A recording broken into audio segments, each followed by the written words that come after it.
participate is to talk a little bit about how the world of work and income generation opportunities has an impact on folks who are experiencing social isolation. A little bit of background about my work and how we fit in this. I've worked in community economic development for getting close to 20 years now, both in Toronto and here in Vancouver. A lot of it's been employment-based work with a variety of different population groups. I started this work in Toronto running a women's market for women with mental health issues. And we recognized that engaging in meaningful work and participation had far more to do with social engagement and ending isolation for marginalized populations than it actually had to do with making money. And to that end, we created a craft market as part of the St. Lawrence market every weekend, where women who were experiencing social isolation could participate at the craft market, build community with their peers, and actually sell some of their handmade goods and generate some income. And that was a really meaningful activity to build community. More recently here in Vancouver, we've been looking at how income generation and employment makes a difference in the lives of folks, particularly those who reside in the downtown east side who may be unhoused, experiencing issues of homelessness and mental addiction.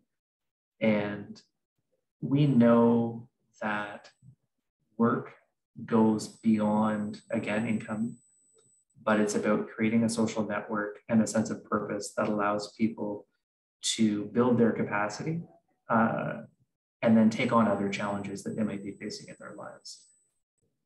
Typically, when we think about the world of work, we have this idea in our minds that something like labor market attachment, the pinnacle is defined by having a full-time job that goes Monday to Friday between the hours of 9 to 5. It's a very old school way of thinking about labor and about work and about income generation, which I think is shifting as we have more of a sense of what the gig economy looks like, and COVID has also upset that. But at its core, when we talk to governments and funders about what is work and why is work important, that's the underlying philosophy that grounds a sense of what employment means. We know, though, for a lot of people in community, they don't have the ability, the inclination, or willingness to attach to the labor market in that really traditional and standard way. And so for that reason, the employment service programs that exist currently don't meet the needs of the majority of the folks they're trying to reach. So there's a huge gap in that space when we think about work. On the other hand, we have a number of people that live in community, and again, thinking more particularly about those furthest from the labor market that have barriers and challenges to employment, engage in other types of economic activity that are meaningful to them. So for example, we have the downtown east side street market, which despite protestations from a lot of people is not necessarily just a market of stolen goods, but it's a place where people vend as a subsistence activity to supplement their income assistance, to build community, to build social networks, and to engage with other folks. Otherwise, they'd be living in their SROs on their own all day. We have a strong community of binners in Vancouver, which are essentially informal recyclers that will collect bottles and cans and take them back to the recycling depot. What's interesting is we have the Binners Project, which was a grassroots organization that recognized the value of binning as a legitimate economic opportunity and enterprise, and organized the binners into a collective that is run by and for binners, developed a community around an activity that they engaged in for income generation. Again, with an eye to obviously supporting them to be more effective in their bidding, but also being very thoughtful about deliberately creating community where community didn't exist. Recognizing that binners often worked in very solitary ways in alleys by themselves. They faced a lot of stigma from homeowners and property owners who saw them as potentially as a nuisance. and work actively to build community, to empower residents that do this work to feel pride in the work that they do and to build those social connections and advocacy around bidding, which is an informal type of income generation. I mean, the same can be said for groups like Wish and Pace that support sex workers.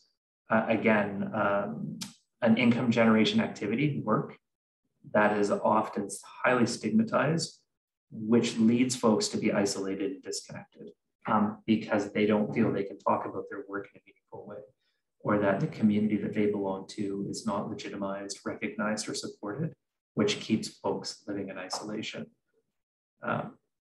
All that to say is that income generation and work, it exists on a continuum, and that continuum is really mapped around how people can and are able to generate income.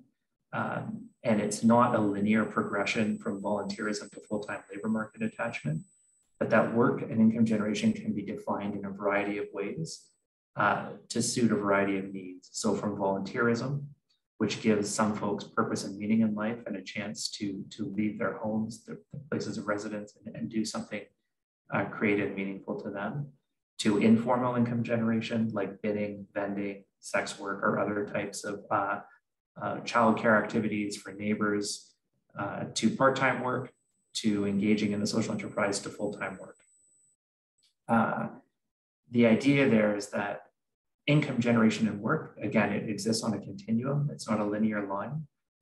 And that folks who are living in precarious existence choose to engage in work at different points on the continuum. Some may ladder and continue to grow in their attachment to the labor market. Some may cycle back to volunteerism. Some may be content to work within that space of informal income generation because it meets their needs. And the idea is all of those things are equally valid.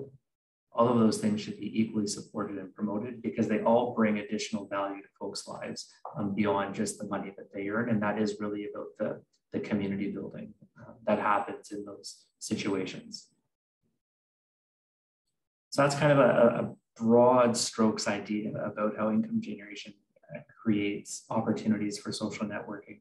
I think I said the Binners is a really key example of that. One other thing I would talk about in terms of informal economy, there's been a shift in community towards ideas of peer work. And peer work is a loosely defined term that essentially recognizes that residents, all residents, particularly those in marginalized communities, have unique skills that we don't have based on their lived experience of being in those communities. And that knowledge is valuable and should be compensated for when other groups ask for their time and information. I think most of us in Vancouver are familiar right now with the situation on the Hastings Street, the 100, 200 block, 300 block with the current encampment. One of the responses to that is to find ways to empower residents who are living unhoused on the street to take ownership over those blocks and build and create community through paid employment, paid income generation activities. So the Vancouver area drug users, Vandu, they've been working to organize block captains, block stewards, and compensating them to help build community on those blocks, to take ownership over sanitation, hygiene, food distribution, safety, all of the things that we kind of take for granted. That is paid work that's meaningful. But again, the goal in that is to build community on those blocks amongst those residents who are unhoused, to build relationships so that they're not strangers, and to engage them as part of the neighborhood as opposed to a problem in the neighborhood. It's a way to leverage folks' unique experience in a way to make a material difference in the lives of their neighbors. So I think a bit rambly here this morning, but when I think about work and social isolation and income generation, it all filters through this lens of how do we value people's experience and how do we leverage that experience to build different types of communities that support residents to live full and rewarding lives. The block captain concept to me is quite interesting because we're dealing with folks that have very specialized knowledge. I was in a meeting yesterday with the city of Vancouver and some of the block captains, and they were saying for example, when the fight breaks out, I'm not someone that can step in and de-escalate that situation because I don't have the cultural capital or knowledge to effectively de-escalate that tension and mediate that type of a dispute. But there are residents who live in that community that have that lived experience where they can do that work, and I deliberately call it work, amongst those residents who are living unhoused. Part of that is recognizing that lived experience has value, paying folks for their time and efforts, and then leveraging their experience to build community amongst that unhoused population. Where we've seen great efficacy in that is around some really specific pieces of work like litter collection. Right now, the block captains and stewards are working with residents to help assist City of Vancouver Sanitation and Engineering Department in litter collection along the 100, 200 block and the 0 block. Again, it's using people's lived experience to work with their neighbors to politely ask them to move, to pick up their trash, to self-organize, to remove that garbage so we have cleaner, healthier streets, which in turn makes it easier for the businesses that are still operating on the Hastings corridor to operate. It makes it easier for pedestrians to navigate the sidewalks and all of those things that we'd like to see in community. And it begins to build bridges between unhoused residents who are living in front of businesses with business owners and other residents. So there's a sense of community building that happens that again draws those residents out of the social isolation of living in a tent and brings them into a broader sense of community in that neighborhood because we're building trust, empathy, and understanding through work with businesses and residents.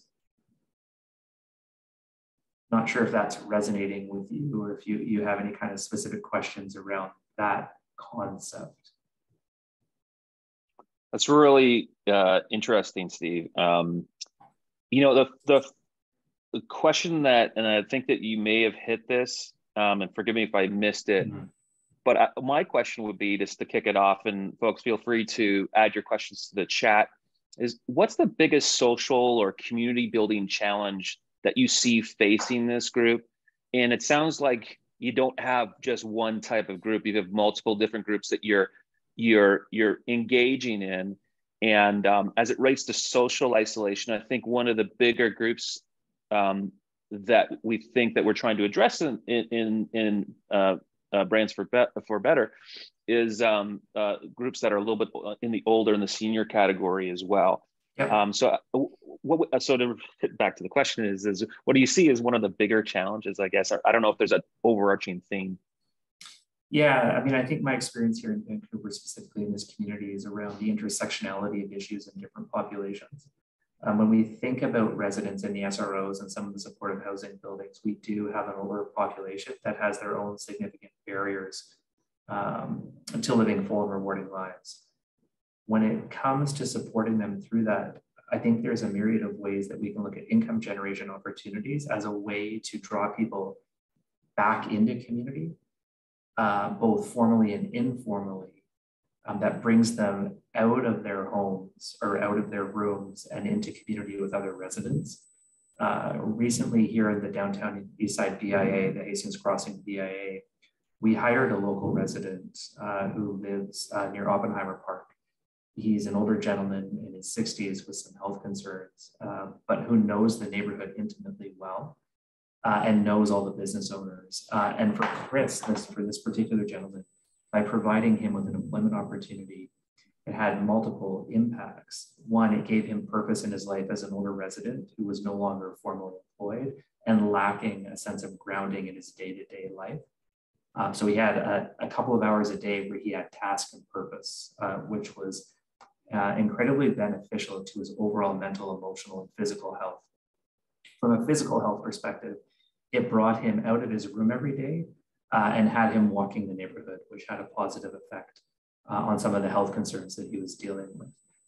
It also brought him into community with business owners and other residents as he did some of the jobs that we asked him to do in community. So when I think about the folks, particularly those who are a bit older that live in this neighborhood, I think we need to be more open-minded about what type of work those people can do or how we can support them to find meaning and purpose in their lives. And in this case, through work. certainly don't want to underestimate the income challenges that many folks have in this neighborhood. So the opportunity to do something that recognizes their lived experience, the innate knowledge they have of either being an SRO or a social housing resident or a member of a specific community, and then compensating for that, it has that multiple impact of building community, of meeting economic needs, and providing a sense of purpose in daily life.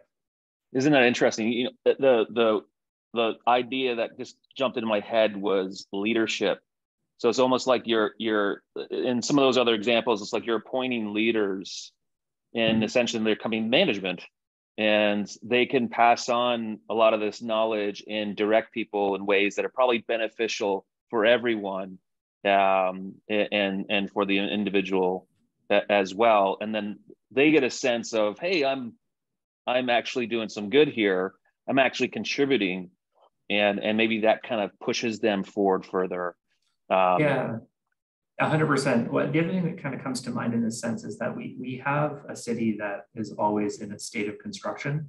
Gentrification means buildings are coming down and new buildings are going up.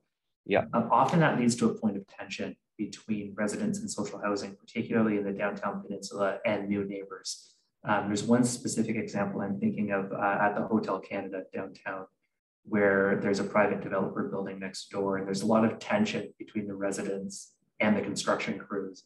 And one of the things that we've looked to do is identify leaders in that particular social housing building within the Hotel Canada to form a residents advisory panel that is compensated by the developer to be a liaison back to the construction crews and the development company, to build bridges between those two worlds and help not just de-escalate tension, but build a better sense of understanding about who the residents are of the Hotel Canada and how they can have relationships with the businesses and new residents that will be moving in next door when that building is complete. And again, it's using the innate lived experience of the folks in that building in particular to understand what are the challenges, how to rally support within their own community, and then connect them back into a neighborhood that's changing around them in a meaningful way. Got it.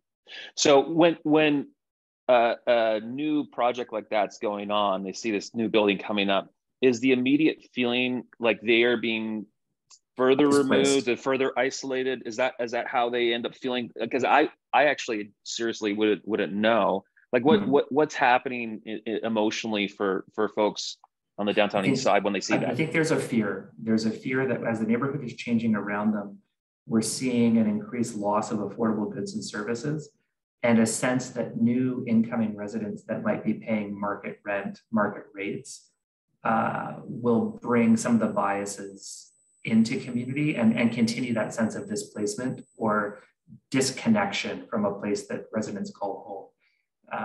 So that's really the risk here, and the fear amongst folks that have lived in this community for a long time is that change is happening without them, that the neighborhood is changing without them, and it's changing in ways that's going to further marginalize and impact their lives. You can look at the changes in the retail landscape in particular and see that impact as gentrification comes from both the west and the east, compacting the downtown east side. So there's a real fear that affordable goods and services will continue to evaporate. And as that happens, spaces where folks would typically gather and socialize are also disappearing. So as some of the hotels have bars, Funky Winker Beans, the West Bar, you can kind of go through that list. Those are important social connection points because they're low barrier, low stigma where folks can get together. The fear is as the neighborhood changes around them that we're going to lose those types of community assets, that social infrastructure where people build community, and they'll be replaced with higher end coffee shops, galleries, et cetera. Got it. And that's really the worry that will further perpetuate stigma and lead to further isolation. Got it. So it's just a loss of place. Now I've got two questions coming in from one from Brianna, who went first, and Carrie. Guys, why don't you unmute yourselves? And Brianna, did you want to go first? And we've got just a few minutes here left until our next session. So go for it. Hi, Steve. Thanks so much for speaking with us today. I'm just going to turn my video on as well. I didn't actually have a specific question. It was more of like an affirmative comment in the chat about leveraging these ideas. Maybe I can frame this into a question though. I was really curious about the role of resident advisory panels, of really mobilizing different groups together and see that idea is applicable in a lot of different contexts. Can you maybe share some other examples about kind of how that advisory board or perspectives of residents have been brought into commercial areas, whether businesses that had been pre-existing on the downtown east side or new developments coming in, where that works, where that doesn't, how that can be mobilized? Sure. So I think the Hotel Canada example is the first example where I've seen a private developer want to work with a neighboring SRO or social housing building to build a relationship. At my work with community impact real estate, we manage commercial real estate in the downtown east side.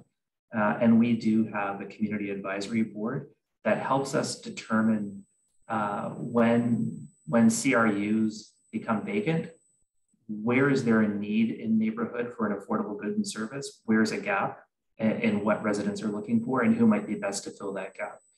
So we employ advisory boards in that way to help us better understand how best to tenant our vacant commercial spaces in a way that's community serving. Right. All right, Carrie, if you wouldn't mind jumping in, we've got last minute for last question, and then I'm going to welcome Dr. Ashley Flanagan. Of course, no, thank you so much for that. So I was very shocked when you mentioned about the whole developer and actually being able to find this opportunity to collaborate with the community. But it kind of got me thinking how easy or like to combine this kind of initiatives. Like, is it very hard for business owners to open up to this kind of proposals to be able to bring this up, or do you see any kind of pushback perhaps from business owners? I mean, I think there's not so much around the pushback as it is about a lack of understanding about how to engage with local community. So finding a support group to help mediate those conversations and launch them is really important. But I think that my experience here is that most business owners and developers want the best to create a whole community. They just don't know how to go about building those types of relationships. So you have groups like Community Impact Real Estate. We're a social enterprise not-for-profit that does commercial real estate that can facilitate those conversations. There's another great economic development group called Exchange Intercity that is comprised of both residents, social enterprises, and BIAs. That's a great vehicle to begin helping folks who are interested in this work make those connections with community in a meaningful way to build out those types of advisory panels or support groups. So there's, definitely sources that we can talk about offline or further about how to bridge those things. Ultimately, it comes down to stigma and fear, I think, about building relationships. With the Hastings Crossing BIA, one of the things we do as a BIA with a social mandate is do professional development training for store owners and business owners around issues in the community, whether it's conflict de-escalation or substance use issues or other types of ways to build collaboration in community. And we do that through the BIA specifically. Terrific. Thank you. Steve, that was excellent. Thank you so much for speaking with us today.